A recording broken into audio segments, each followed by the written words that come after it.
Hi, this is Dan from HR, and if you don't know me, I invite you to check out my intro video. But essentially, I'm an HR business partner with about 20 years of experience building workforce and design models for companies like WebMD, EA Games, and Spotify.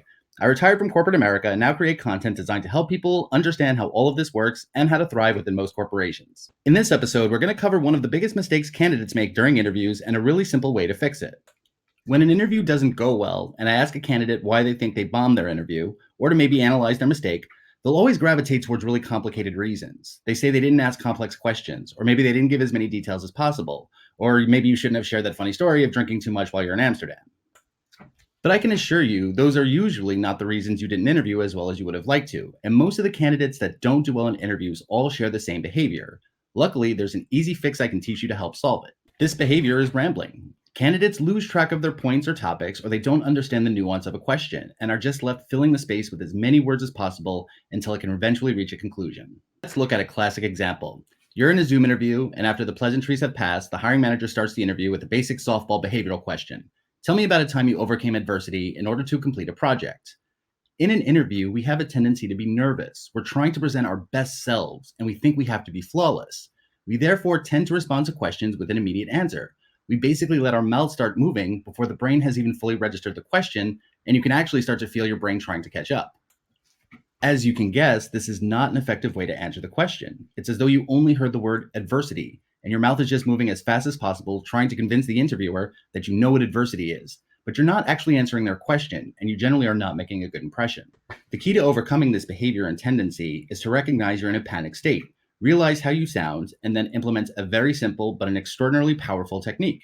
Every time you're asked a question, take a deep breath. It doesn't have to be obvious or invasive, just take a breath. And when you inhale, force yourself to ask yourself this question: what am I being asked? There's a reason that breathing is such an integral part of meditation. The act of breathing is so much more powerful than we think. That one breath will actually slow all of your nervous systems. It will relax your tense muscles and will calm everything down and give you a burst of clarity.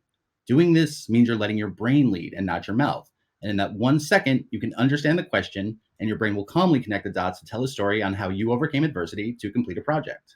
This technique works with every style of question. Let's try a few examples now. As the manager asks each of the questions in the upcoming examples, try this technique. Hear the question in your head, and then take a breath with the inhale. Ask yourself, what is it I'm being asked?